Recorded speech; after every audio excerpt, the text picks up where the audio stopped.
В эфире новости, в студии Даяна Федорова. Здравствуйте. Вот о чем мы расскажем вам в этом выпуске. В Якутске прошел второй международный симпозиум, посвященный развитию репродуктивной медицины, биоинформатики и генетики. Научное событие собрало свыше 200 участников. В Якутске стартовал федеральный проект «Информ УИК». Члены территориальной избирательной комиссии начали работу по информированию населения о предстоящих выборах депутатов в Госдуму России. Традиционно в преддверии учебного года начал свою работу школьный базар. Расскажем, как грамотно подойти к сборам с финансовой точки зрения. Внимание, дети! Именно под таким названием начала свою работу акция, направленная на предупреждение детского дорожного травматизма. Республиканский фестиваль авторской песни «Берег дружбы» в этом году отмечает свой юбилей. Уже 2 десятилетия на берегу реки Алдан собираются барды, поэты и музыканты со всей Якутии и дальних уголков страны. Сегодня в Чурапчинский район с рабочим визитом прибыл глава Якутии Айсен Николаев. Впервые в Якутии в селе Мырыла Чурапчинского района стартовал проект применения агродронов в полевых работах. В сельскохозяйственном кооперативе «Эргес» беспилотники применяют для полива удобрений, а также для обработки посевов на площади 170 гектар. В ходе рабочей поездки Айсен Николаев также ознакомился с местными товаропроизводителями, посетил стройку нового детского сада «Каталык», встретился с семьей участника СВО Гаврила Степанова и принял участие в освящении организации столетнего юбилея Дмитрия Коркина. Вот в селе Мырыла очень хорошо организована работа кооперативов. Осмотрели выставку сельхозтехники, осмотрели выставку товаров местной продукции. Прямо вот ассортимент, качество местной продукции на каждым годом растет и увеличивается. Применение таких современных технологий, как беспилотные летательные аппараты, они являются вот сейчас вот в селе Мырыла является первой пробой. И должны практиковать это во многих хозяйствах, и это даст положительный эффект в работе сельскохозяйственного производства. На АЗС Якутской нефтебазы сохраняются ограничения на отпуск бензина. По данным компании, эти краткосрочные меры необходимы для обеспечения равномерного распределения ресурсов до прибытия новой партии топлива. Суточный лимит на отпуск АИ-95 сохраняется на 7 заправочных станциях сети Якутской нефтебазы. Это объекты в Якутске, Покровске, Максауллохе, Магарасе, Булгуньяхтахе, Ильбенге и Кангалассах. При этом на всех перечисленных АЗС временно приостановлена продажа бензина АИ-92 за наличные и безналичный расчет. На остальной станции сети, таких как АЗС 2, 6, 8, 12, 15, 51, 62, КЗС Синский, топливо отпускается в штатном режиме без лимитов. На станциях 1, 3, 4 сохраняются ранее введенные ограничения по форме оплаты. Данные ограничения не касаются экстренных и аварийных служб. Скорая помощь, пожарные, расчеты, спасатели и аварийные бригады обеспечиваются топливом в приоритетном порядке. При поступлении новой партии топлива в республику лимиты будут оперативно пересмотрены. Министерство ЖКХ и энергетики Якутии ведет постоянный мониторинг топливообеспечения предприятий коммунального комплекса энергетики региона. По поступающим обращениям принимаются оперативные меры. Для региональных операторов по обращению с ТКО утвержден специальный регламент отпуска топлива. В соответствии с ним сформирован и направлен на согласование в Минго и ОБЖ перечень потребностей в ГСМ. Вопрос находится в стадии согласования, ожидается положительное решение. Оперативный штаб прорабатывает вопрос обеспечения организации топливом в рамках заключенных договоров и госконтрактов.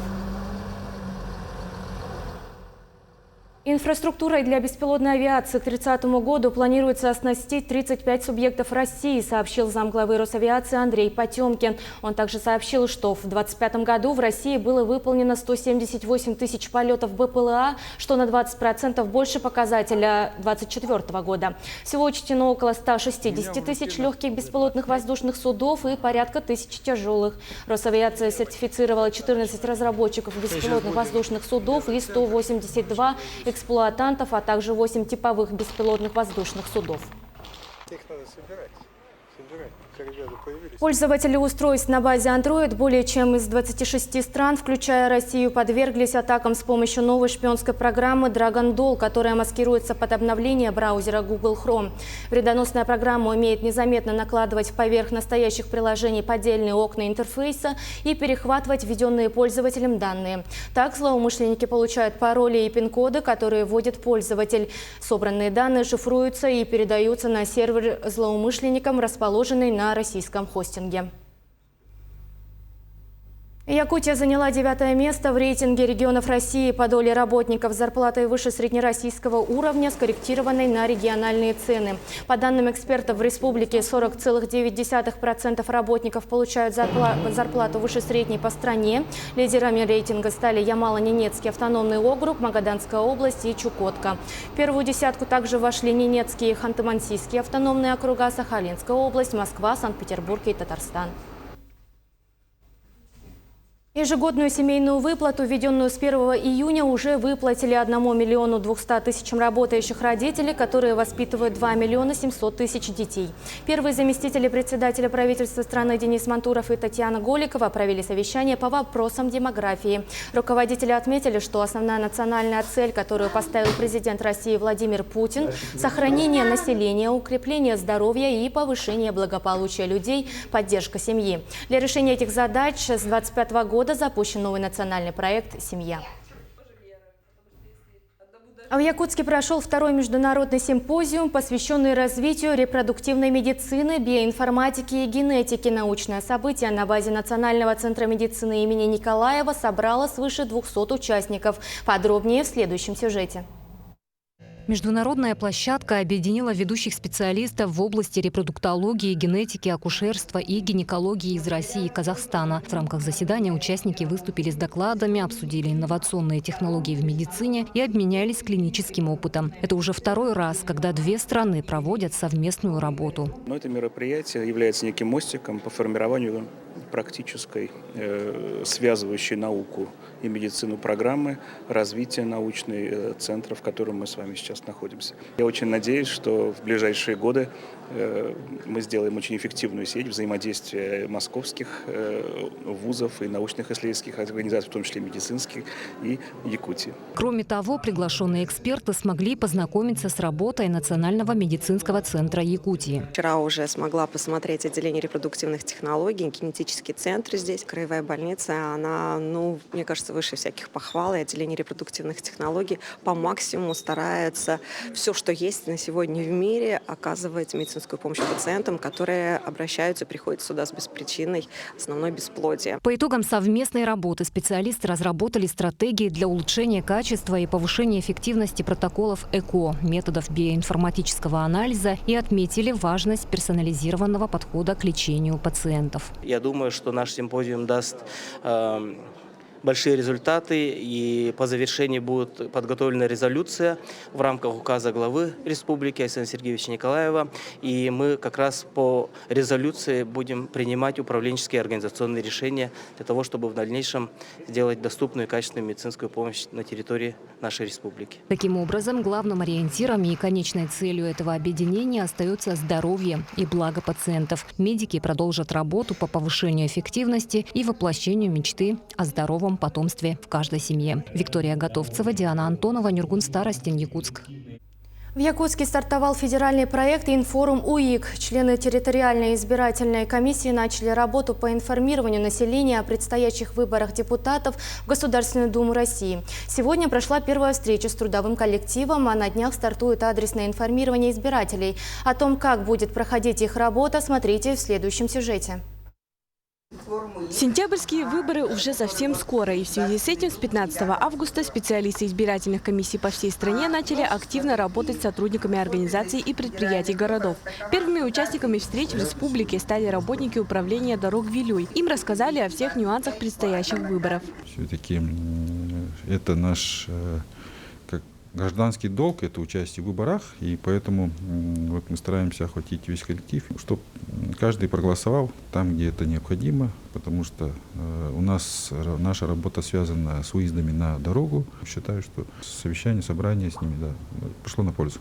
Ну а с 20 августа в рамках проекта «Информуик» члены участковых избирательных комиссий в Якутске и Жатае начнут поквартирный и подомовой обход, где смогут персонально информировать избирателей. Наши обходчики не агитируют, а информируют. Они будут говорить вообще, какие выборы проводятся, про кандидатов будут рассказывать, об адресе избирательного участка, контактные телефоны раздадут, а также проинформируют о способах голосования, ну и ответят на все вопросы, которые возникнут у наших избирателей. Всего во время адресного обхода будет работать 446 человек. Избиратель сможет попросить предъявить удостоверение или паспорт. Кроме того, найти информацию и получить ответы на любые вопросы можно на сайте избирательной комиссии или на портале госуслуг. Диана Антонова, Артемий Наговицын, Якутск. Более 180 гектаров городской территории будет благоустроено в Якутске в рамках реализации долгосрочного плана развития столицы. План направлен на подготовку к 400-летию Якутска, которая будет отмечаться в 1932 году. В рамках мастер-плана столицы Якутии ведется строительство Ленского моста, новых жилых кварталов, звездной и спортивной, высшей школы музыки, а также школы и детских садов. В 2026 году планируется ввести в эксплуатацию школу номер 1 и арктический центр эпоса и искусств. Школы Якутии готовятся к учебному году. В последний месяц лета сотрудники Роспотребнадзора традиционно проводят проверку объектов образования региона. Что входит в поле контроля сотрудников, расскажет Вероника Таюрская. 31-я школа Якутска стала одной из 628 объектов среднего образования, которую инспектировали сотрудники Роспотребнадзора. Пристальное внимание было уделено пищевому блоку, а также медицинской части. Подготовка школы к новому учебному году шла у нас планомерно в течение всего лета. Мы провели полную проверку всех помещений на соответствие санитарным нормам. Выполнен необходимый косметический ремонт, проведена генеральная уборка с применением дезинфицирующих средств. Особое внимание уделили состоянию пищеблока, санузлов. Медицинский кабинет у нас полностью укомплектованный. Все системы водоснабжения и отопления проверены и функционируют исправно. Эксперты осмотрели как столовую 31-й школы, так и ее буфет. Контролю подверглись места для приема пищи, уголок школьного питания и, конечно же, раздаточная зона. Проверку Роспотребнадзора мы проходим ежегодно. Это ежегодное у нас мероприятие, которое мы проходим с первого раза достаточно успешно. В этом году тоже оценку прошли и школа готова. На сегодняшний день контроль прошли 532 школы. По информации Роспотребнадзора, их готовность составила 70%. Школам необходимо выполнить ряд требований. В рамках подготовки к новому учебному году специалистами управления проводится оценка условий воспитания и обучения детей. Ключевыми вопросами являются санитарно-техническое состояние объекта, организация горячего питания школьников, наличие допуска к работе работников. Проверка школ не единственное, что контролируют сотрудники Роспотребнадзора перед учебным годом. Ведомство запустило горячую линию по качеству и безопасности детских товаров. При обнаружении брака или плохого состояния изделия потребители могут обратиться в Роспотребнадзор. Вероника Таюрская, Виктор Дичковский, Якутск. Как собрать ребенка в школу и не разориться? По последним данным, стоимость базового набора подготовки к школе в России выросла за год на 11%, до без малого 18 тысяч рублей. Традиционно в преддверии учебного года начал свою работу и школьный базар. Как грамотно подойти к сборам с финансовой точки зрения, расскажет моя коллега Надежда Саханская. Сколько стоит собрать ребенка в школу – задачка для тех, кто любит цифры и умеет вести бюджет. И хотя образование у нас в стране бесплатное, а с поборами на шторы в школах постоянно борются на самом высоком уровне, покупки тетради, канцелярии, нового ранца и формы избежать не удастся. Свою продукцию на ярмарке представляют как сетевые продавцы, так и частные предприниматели. В том плане тоже плюс от школьного базара, то что цены у нас не так скачут, как, допустим, просто в магазине. И в одном месте все можно купить. В набор для мальчиков входит рубашка, брюки и жилет. Набор для девочек отличается платьем, 2 блузками и юбкой. В августе этого года цены изменились. Комплект одежды для мальчика обойдется примерно в 6500, а для девочки в 5400. Если взять прям полный набор, то можно собрать за 15 тысяч. Ну это прям, если щедро брать. Да, хоть можно и за 5000 собрать там пару рубашек, одну брючки, плюс скидку там, если сделать. Конечно, в школу еще и нужен рюкзак. Вот такая симпатичная модель обойдется примерно в 3000 рублей. Вариации есть на любой вкус и размер кошелька. Вот, например, есть и такой рюкзак отечественного производства. Стоит он 7000 рублей. Сразу объясняю, почему такая цена. Ну, во-первых, начнем с того, что здесь множество отделов. Специальная такая ортопедическая спинка для того, чтобы удобно было ребенку носить такую конструкцию. Конечно, не забыли про светоотражающие элементы. Ну и само наполнение, вы просто обратите внимание, потому что здесь, помимо рюкзака, покупая такой товар, мы получаем сразу несколько. Это и сумочка для сменки, и пенал, и даже папочка для документов. В общем, все, что нужно для будущего первоклассника. Отдельная тема школьных сборов – вес и качество школьных принадлежностей. Тонкие тетради как в клетку, так и в линейку обойдутся в 10-13 рублей, общие 55 за штуку. Однако можно и приобрести их комплектом, где 12 общих тетрадей будут за 750. Простые шариковые ручки можно приобрести за 15-20 рублей. В этом же ценовом сегменте у нас ластики и простые карандаши. Линейки чуть дороже – 25-30 рублей. Ну а главный школьный документ – дневник от 150 рублей. Специализированные принадлежности по отдельной цене. Так, Денис, студент техникума связи, занимается черчением, что выходит в копеечку.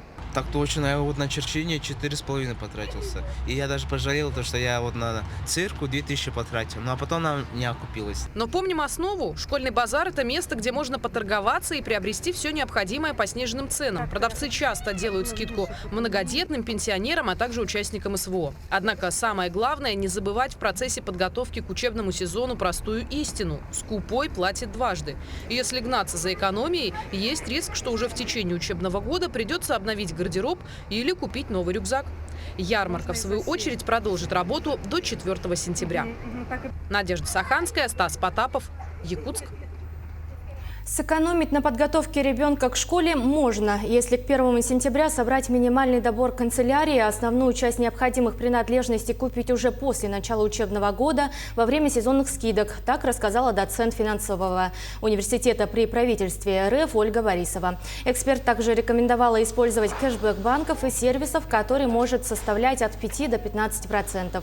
Другим способом экономии является совместная закупка, когда у одного поставщика можно приобрести канцелярию, специализированные тетради и учебники. Общий учебный план, оценки за поведение и утверждение новых предметов. Эти и другие обновления ждут школьников в новом учебном году. Изменения коснутся почти всех, от первоклассников до выпускников. О том, какие еще обновления будут в сфере образования, расскажет Анастасия Пуляева. С 1 сентября 2026 года вступает в силу ряд масштабных изменений в системе школьного образования, в учебной программе, аттестации и воспитательном процессе. То, что раньше записывали в дневник карандашом для родителей, выводится на новый уровень. С 1 сентября в 10 школах каждого региона для учеников со 2 по 8 класс вводится масштабная апробация трехуровневых оценок за поведение. Выставлять их будет целый коллектив педагогов. Что входит в критерии? Все по классике: дисциплина и соблюдение устава, социальное взаимодействие и учебная активность. В числе модернизации изменения в учебных планах. Так, для учеников произойдет перераспределение часов изучения обществознания и истории в пользу последнего.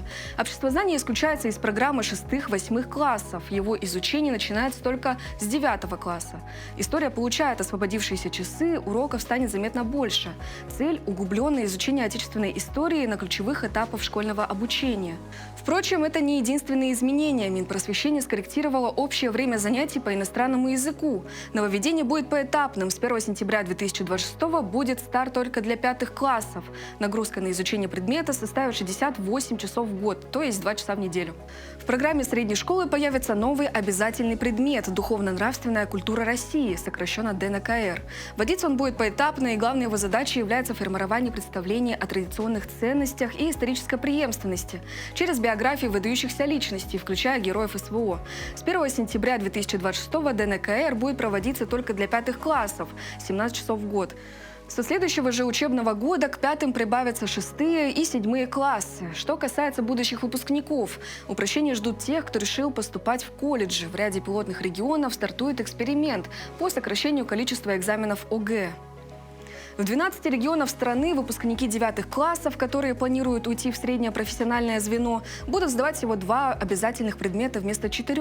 Это должно упростить путь к получению прикладных специальностей. Самый обсуждаемый вопрос – это отмена домашки. Глава Минпросвещения Сергей Кравцов поставил в этой дискуссии точку. Полной отмены домашней работы не будет. Министр подчеркнул, что она необходима для закрепления материала.